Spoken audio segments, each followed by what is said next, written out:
स्वराज्याचे गुप्तहेर शिवनेत्र बहिर्जी नाईक यांच्या संपूर्ण कार्याचा वेध घेणारे व्हिडिओ फक्त आणि फक्त आपल्याच चॅनेलवर. दौलतरावाचे बहिर्जी नाईक झाले. ठिकाण लाल महाल, पुणे. सूर्य माथ्यावरून उतरला होता. पश्चिम क्षितिजाच्या ओढीने तो आपला रथ वेगाने हाकत होता. पिवळ्या उन्हाचा दहा आता क्षीण झाला होता. लाल महालाबाहेर आधीपेक्षा आता जास्त सैन्य बंदोबस्त होता. शिवाजी राजांनी पुण्याच्या कारभाराची घडी आता नीट बसवली होती. त्यांच्या कार्याने जनतेच्या मनात त्यांच्याबद्दल दिवसेंदिवस प्रेम वाढत चालले होते. ते वतनातील लोकांचे न्यायनिवाडे स्वतः करत होते. असाच आज एक निवाडा संपला होता. तो एका स्त्रीचा निवाडा होता. तिला तिच्या सासरकडून होणारा मानसिक त्रास राजाने कायमचा संपवला होता. राजाने त्या स्त्रीकडून राखी बांधून घेतली होती. या मागचा त्यांचा हेतू स्पष्ट होता.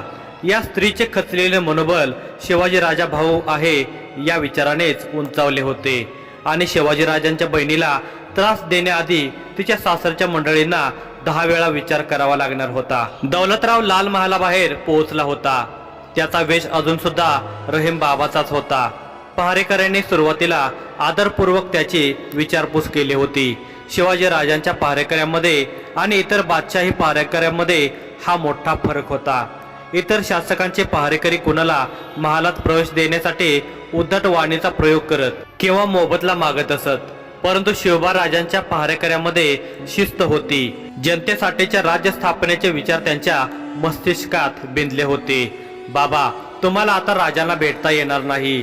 पहारेकरांनी नम्रतेने नकार दिला. का भेटता येणार नाही? मी फकीर आहे म्हणून? साधू असतो तर भेटू शकलो असतो का? दौलतरावाने असा प्रश्न मुद्दाम विचारला होता. ही पहारेकऱ्याची परीक्षा होती असे नाही, पण राजे आता क्षीणले असतील. सकाळपासून निवाडे करत आहेत. दुसरा पहारेकरी म्हणाला, हे तुम्ही ठरवणार. रहीमबाबा पहारेकऱ्यांशी उर्दू भाषेत बोलत होता. होय, राजे आमची काळजी घेतात. गरज नसेल तर ते आम्हाला जास्त वेळ उभे राहू देत नाहीत. पहारेकऱ्यांची योग्य ती वेळ ठरवून दिली आहे. मग आम्ही त्यांची काळजी घ्यायला नको? तुम्ही उद्या या. इतक्यात शिवबा राजांचा बालमित्र नारायणराव महालाच्या बाहेर आला. एका फकीराला शिवबा राजांना भेटण्यासाठी द्वार रक्षकांशी हुज्जत घालताना त्याने पाहिले आणि तो कराऱ्या आवाजात म्हणाला, तुम्हाला राजांना का भेटायचं आहे? काही कारण? तुम्ही राजा आहात का? दौलतरावाने नारायणरावाला ओळखले होते, परंतु नारायणराव मात्र दौलतरावाला ओळखू शकत नव्हता. मी दौलतराव आहे असे सांगून बाबा रहीम शिवाजी राजांची सहज भेट घेऊ शकत होता, परंतु तो मुद्दाम उलट उत्तर देत होता. यामागे नक्कीच त्याची काहीतरी नीती होती. हे बघा, तुम्हाला सरळ शब्दात प्रश्न विचारला आहे. तुम्ही उत्तर वाकड्या शब्दात देऊ नका. नारायणराव 2 पावले अजून पुढे आला. सरळ उत्तर ऐकायचं आहे. मी विजापूरहून आलो आहे. बाबा रहीम नारायणरावाच्या नजरेशी नजर भिडवून म्हणाला. नारायणरावाने रहीम बाबाकडे साशक नजरेने रोखून पाहिले. उत्तर ऐकले ना? आता तरी जाऊ द्या म्हणत रहीम बाबाने द्वार रक्षकांनी अडवून ठेवलेले भाले हाताने बाजूला करत आत जाण्याचा प्रयत्न केला, परंतु द्वार रक्षकांची बाल्यावरची पकड मजबूत होती. त्याचा प्रयत्न असफल राहिला. नारायणराव आता क्रोधपूर्ण स्वरात ओरडत पुढे आला आणि त्याने रहीम बाबाला कोपराने धक्का दिला. फकीराच्या वेशात तू विजापूरचा हेर आहेस. लाल महालात आजपर्यंत कधी कुणा फकीराला येताना मी पाहिलेले नाही. तुझा उद्देश काय आहे? बोल. नारायणराव चिडून म्हणाला, होय, मी हेर आहे. दौलतरावाने मुद्दाम सांगितले. हेर आहे हा शब्द ऐकताच नारायणराव रागाने लालबुंद झाला आणि त्याने तत्परतेने रहीम बाबावर झडप मारली. त्याच्या जोरदार धक्क्याने रहीम बाबाच्या हातातली धुनी मोरपिसांचा गुच्छा जमिनीवर पडला. नारायणने रहीम बाबाच्या हातातील चिमटा स्फूर्तीने हिसकावून घेतला आणि बाबाला पाठीमागून पकडून ठेवत मागूनच हात पुढे घेत गळा आवळला. तुझा उद्देश सांग. बोल. नारायणराव विचारत होता. मी माझं कर्तव्य. पाठीत आणि गळ्यात होणाऱ्या वेदनेमुळे रहीम बाबा अर्धवट बोलू शकला. तुझं कोणतं कर्तव्य? दाखवतो तुला तुझं कर्तव्य म्हणत नारायणरावाने बाबाचा गळा आणखी घट्ट आवळला. रहीम बाबाला आता तीव्र वेदना होत होत्या. नारायणरावच्या मजबूत हाताने रहीम बाबाचा गळा आवळला गेला होता. त्याच्या मस्तिष्काचा रक्तप्रवाह आता खंडित होत होता. त्यामुळे त्याचे डोळे लालभडक झाले होते. रहीम बाबा जाणून होता की नारायणराव हा तांबड्या मातीतला पैलवान आहे. त्याच्या हाताच्या विळख्यातून निघणे अवघड आहे, काहीतरी युक्ती वापरावी लागेल, म्हणून बाबाने कसेबसे नारायणरावाच्या डोक्यापर्यंत उजवा हात पोहोचवला. नारायणरावाच्या डोक्यावरील फेटा काढून फेकला. त्याचे लांबसडक केस आता मोकळे झाले होते. रहीम बाबाने नारायणरावाचे केस उरल्या सुरल्या ताकदीने घट्ट पकडले. आता नारायणराव वेदनेने तळमळत होता. रहीम बाबाने प्रसंगावधानता साधून नारायणरावाच्या छातीत कोपराने ठोसा मारला. नारायणराव वेदनेने किंचाळला. पहारेकरांनी नारायणरावाच्या मदतीला येऊन रहीम बाबाला पकडले. साखळदंडाच्या विळख्यात जखडून रहीम बाबाला महालात घेऊन जाऊ लागले. शिवाजीराजे सदरेतून निघण्याच्याच बेतात होते. इतक्यात त्यांच्या समोर रहीम बाबाला आणण्यात आले. त्यांच्या पाठोपाठ नारायणराव आपला डोक्यावरचा फेटा पुन्हा बांधून आत आला आणि शिवबाराजांना सांगू लागला, राजे, हा आदिलशाही हेर आहे. नारायणरावाचे शब्द ऐकताच जवळ उभा असलेला सूर्याजी मालुसरे चवताळत पुढे आला. तुझी हिंमत कशी झाली? रहीम बाबाचे मात्र सूर्याजीच्या बोलण्याकडे अजिबात लक्ष नव्हते. तो शिवाजीराजांकडे मंत्रमुग्ध होऊन पाहत होता. 2 वर्षानंतर त्याने त्याच्या ईश्वराला पाहिले होते. त्याची नजर राजांच्या चेहऱ्यावर स्थिरावली होती. त्याच्या नजरेतले प्रेमपूर्ण भाव ओळखायला शिवाजीराजांना वेळ लागला नाही. त्यांच्या ओठावर हलकेच स्मित उमलले. त्यांचे स्मित तानाजीच्या नजरेतून मात्र सुटले नाही. राजे, तानाजीच्या कपाळावर आठ्या उमटल्या होत्या. साखळ दंडातून सोडायला सांगा फकीर बाबांना आणि मंत्रणा कक्षात घेऊन या. शिवाजी राजांनी चेहऱ्यावरील स्मित सावरले आणि ते वळून निघाले. शिवाजी राजांच्या शब्दातून तानाजी कळून चुकला होता की फकीर बाबा दौलतरावच आहे. दौलतराव इस्लामचे प्रशिक्षण घेऊन जे काही कार्य करणार होता त्याबद्दल तानाजीला माहीत होते. परंतु हे गुपितच राहावे म्हणून शिवाजी राजांनी रहीम बाबाची सदरेत ओळख करून दिली नाही आणि ते सरळ मंत्रणा कक्षात गेले. तानाजी पटकन पुढे आला आणि त्याने द्वाररक्षकांना साखळ दंड सोडण्याची आज्ञा दिली. शिवाजीराजे आणि तानाजीचे या व्यवहाराने सदरेवरील सगळेच बुचकळ्यात पडले होते. परंतु शेवटी शिवाज्ञा झाल्यामुळे कोणी त्यावर प्रश्न विचारला नाही. द्वाररक्षकांनी रहीम बाबाला साखळ दंडातून मुक्त केले. तानाजीने सगळ्यांच्या नकळत रहीम बाबाकडे पाहून स्मित केले आणि त्याला मंत्रणा कक्षात येण्याचे सांगितले. शिवाजीराजे मंत्रणा कक्षात मोठ्या संयमाने आसनावर बसले होते. त्यांचे लक्ष द्वाराकडे लागून होते. त्यांची मुद्रा प्रसन्न होती. स्वराज्याच्या या प्रथम शिलेदाराची ते बऱ्याच दिवसापासून प्रतीक्षा करत होते. इतक्यात तानाजी सोबत रहीम बाबा मंत्रणा कक्षात आला.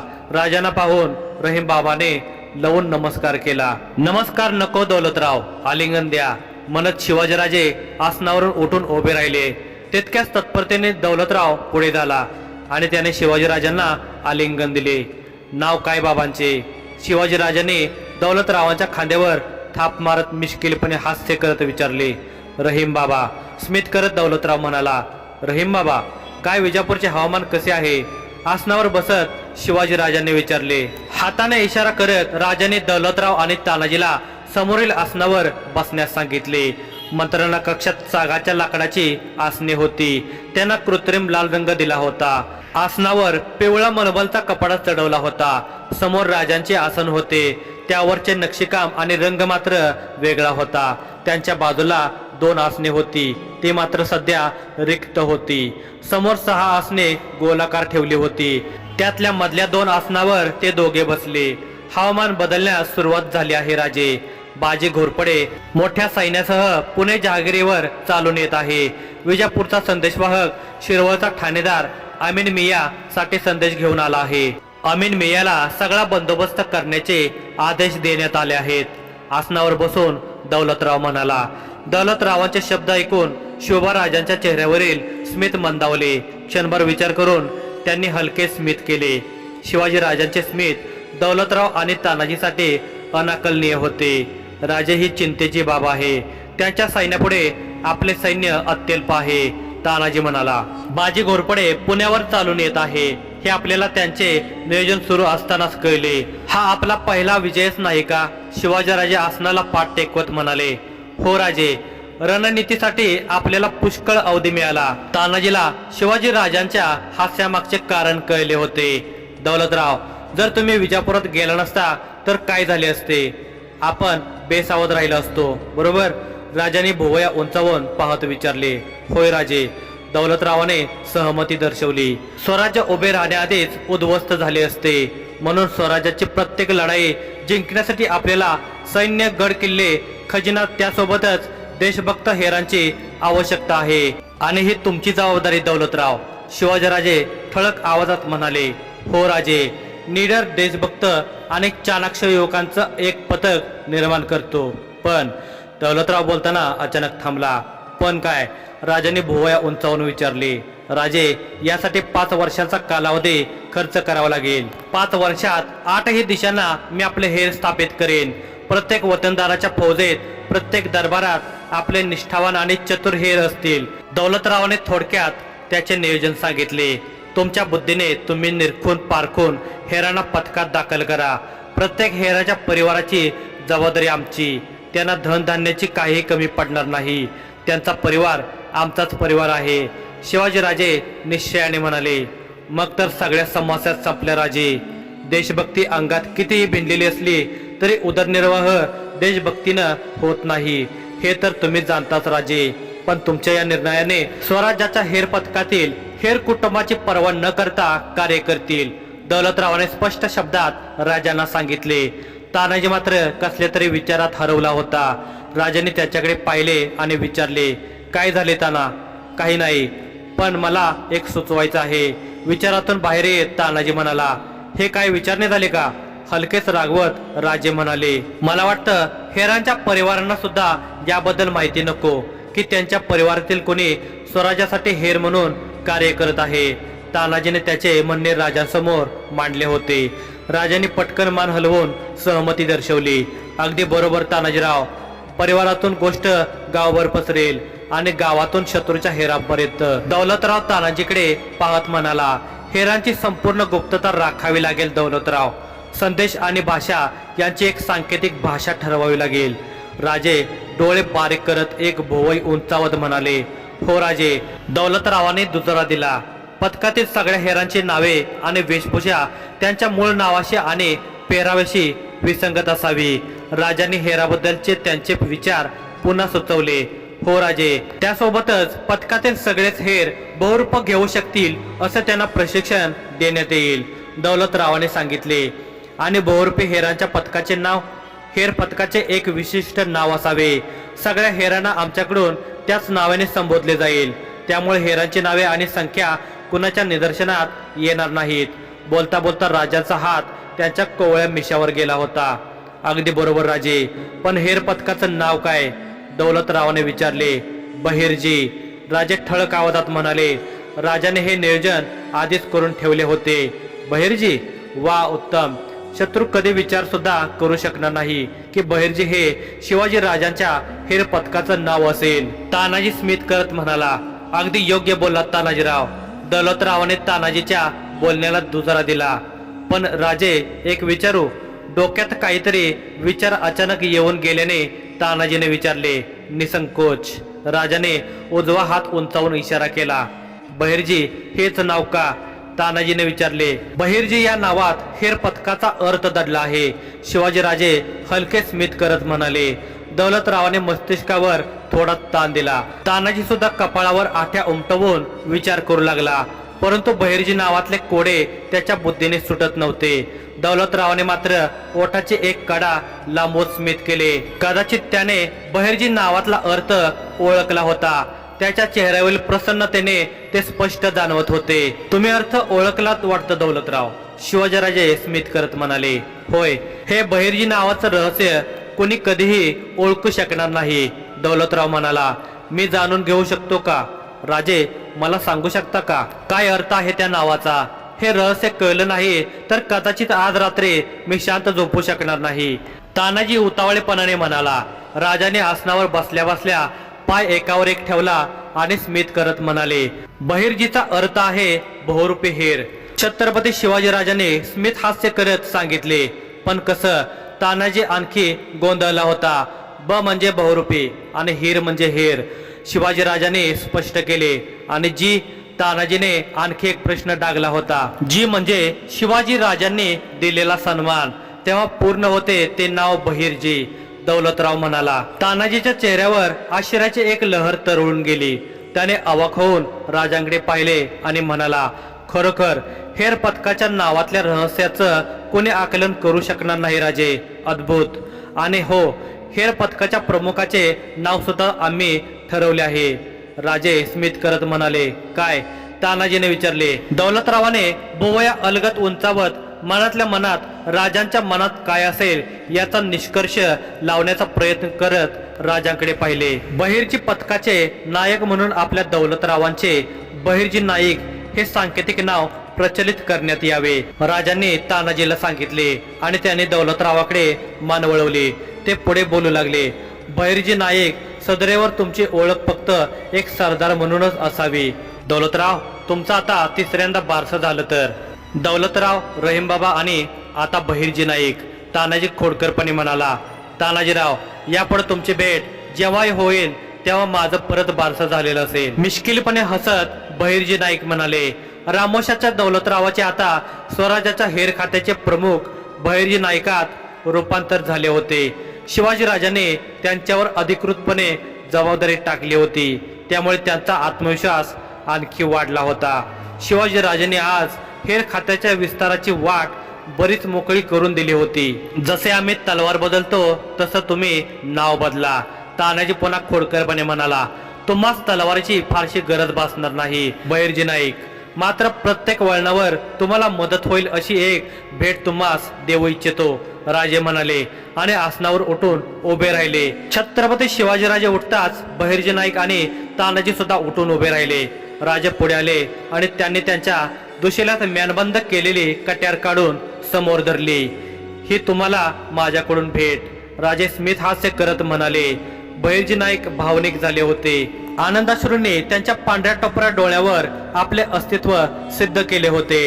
ते 2 पावले पुढे झाले आणि राजांच्या हातून कट्यार स्वीकारून कमरेत लवून नमस्कार केला. त्याने अलगद हाताने कट्यारीची पितीमूठ पकडली आणि म्यानातून अर्धवट बाहेर काढली. मुठीच्या खालच्या बाजूला सिंहाची प्रतिकृती कोरली होती. शिवाजी राजांना ही कैची कट्यार शहाजी राजांनी दिली होती. अरबी बनावटीच्या या कट्यारीचे वेगळे वैशिष्ट्य होते.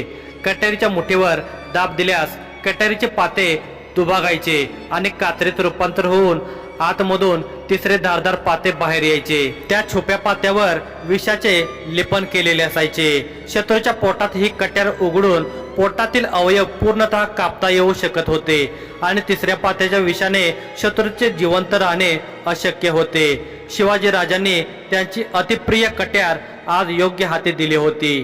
बहिर्जींनी कट्यारीला बाहेर टेकवले आणि म्हणाले. आजपासून या कट्यारीचे नामकरण मी शिवतीर्थ कट्यार म्हणून करतो. राजे, तुमची ऊर्जा या कट्यारीच्या रूपात नेहमी माझ्यासोबत राहू द्या.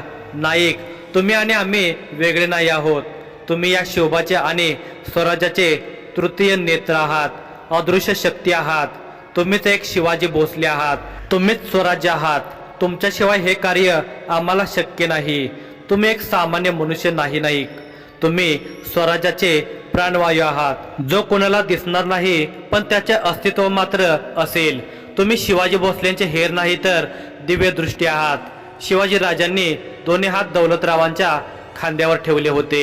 वचन आहे राजे, शत्रूच्या गोटात मोहिमेचं नियोजन होताच त्याची खडानखडा माहिती तुमच्यापर्यंत पोहोचवण्यात येईल, बहिर्जी नाईक निश्चयी स्वरात म्हणाले. बहिर्जी पथकाचे संपूर्ण नियोजन तुम्ही करू शकता नाईक, त्यात आमचा तुम्हाला फक्त सल्ला असेल. शेवटी पथकाचे सर्व निर्णय नेहमी तुम्हीच घ्यावेत. आणि हो, संदेश पुण्यापर्यंत पोहोचवण्यासाठी वेग असावा. तसेच हेरांची गुप्तता कोणी भेदू शकणार नाही अशी व्यवस्था करावी. खजिन्यात बहिर्जी पथकाला एक वेगळे आणि गुप्त स्थान मिळेल याची आम्ही व्यवस्था करतो. आता राहिला प्रश्न बाजी घोरपडेचा. त्याला कसे सामोरे जायचे हे दादोजींसोबत मंत्रणा करून ठरवू, राजे डोळे बारीक करत म्हणाले. घोरपड्याच्या आक्रमणाबद्दल शिवाजी राजांच्या चेहऱ्यावर तिळमात्र सुद्धा चिंता दिसत नव्हती.